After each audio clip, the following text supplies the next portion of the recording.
This is Michael Orrell from MobileBurn.com, and today we're going to take a look at the Pantech Link for AT&T. It's an inexpensive quick messaging device that will retail for $9.99 after rebates with a 2-year contract. Let's open up the box, see what we got. Right up front and center is the Link itself. The most compelling feature about it probably is its 1 centimeter thickness, only 10 millimeters. Really nice solid device, and again, as we mentioned, only $10 after rebates with the 2-year contract. Set that aside for the moment and see what else we have in the box.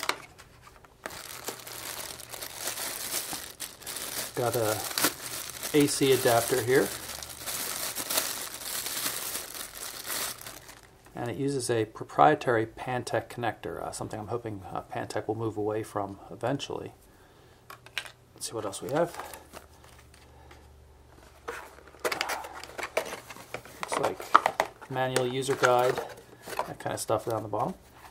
Quick start guide here. The full user guide, quite large. There's a Spanish version as well as English, and then just some random promotional information from AT&T. That's it. So here's the phone. I'm going to power it up and then pull off these protective coatings so we get a better look at it.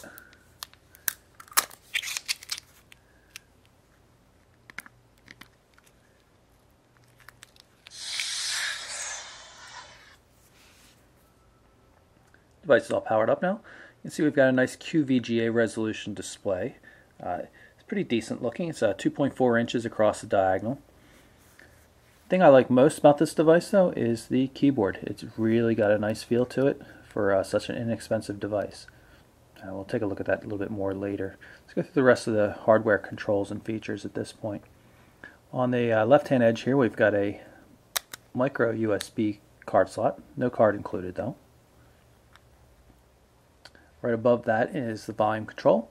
It's a lanyard loop fixing point right here. Nothing too much to see on the top. On the right hand edge is where that proprietary Pantech port is for charging and headsets and things like that. Camera shutter button right here, and that camera shutter button is for the 1.3 megapixel camera that's on the back. So all things considered, really nice solid form factor, a QVGA display, 1.3 megapixel camera. It's got Bluetooth support. It's got a lot of nice features for a phone that costs $10 with a contract. Even the back here has a nice texture to it. Just everything feels really, really solid. It seems like a real bargain kind of device. Unfortunately, I don't have a provisioned AT&T SIM with me right now, so I'm not going to be able to do too much other than go through the main menu. But you can see it's a nicely animated, really good looking system, and it really shows off the display quite well. Let's jump into the main menu here and take a look at the address book. See a really nice UI on this. You can use the D-pad to go left and right to move from tab to tab. Really just a good looking application for a feature phone.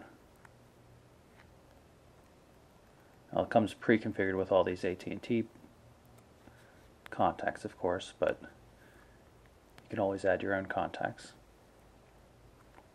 And again, the nice tabbed interface for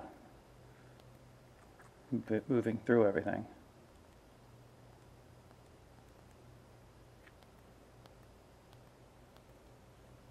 You'll notice that the left soft key is labeled shortcuts, and if you hit this, it brings you up to a menu that you can configure yourself. You can add items to it, edit them, and delete them. So you can put all your most commonly used functions right here for easy access.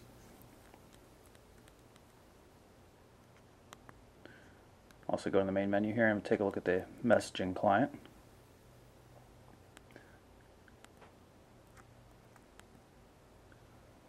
Type out a quick message here.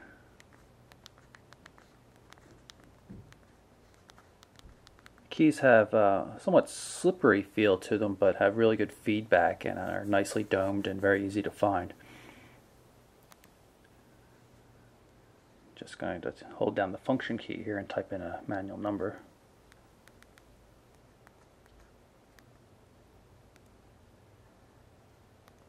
and send it off.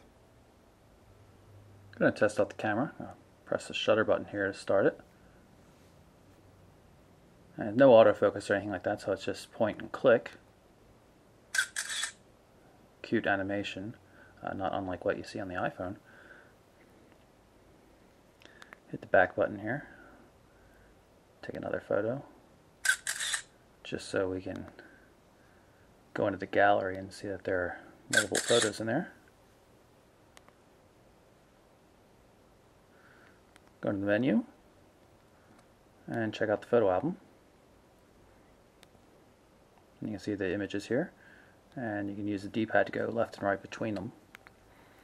Jump into the main menu and go down to My Stuff, and go through and look at some of the ringtones that come pre-installed on the device.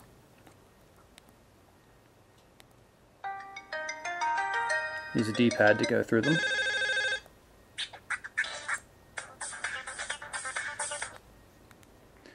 You can see here in the main menu, which is nicely animated, that we have instant messaging support as well as email. Also support for AT&T's navigation system. The Yellow Pages mobile application is a really nice app for finding things in your area, businesses and such. Web browser, unfortunately I can't show that to you without data here. I'm going to jump into the music player here. I copied a few albums onto a micro SD card and stuck it in here. You can see it's the same player we saw inside the My Stuff part of the menu system.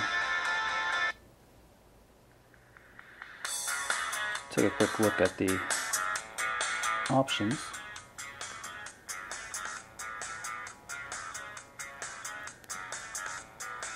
There's an equalizer in here.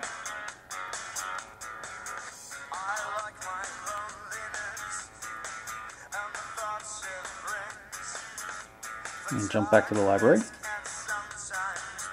navigate through, then of course get right back to the player.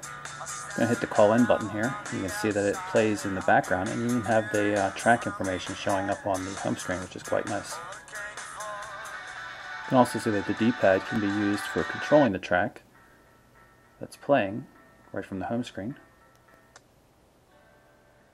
I'm going to presume that the center button will pause it,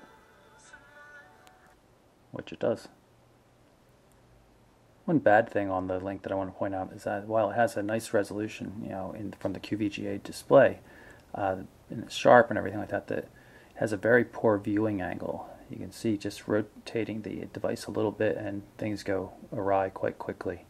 So that's my very quick look at the Pantech Link for AT&T. Very inexpensive quick messaging device, as AT&T is prone to call them these days. Really nice form factor, good keyboard, solid build quality, and low price. Display's not so great, and obviously I didn't get to check out some of the other features that were data intensive, but overall, pretty decent little phone for the price. So again, the Pantech Link for AT&T. I'm Michael Orrell for MobileBurn.com.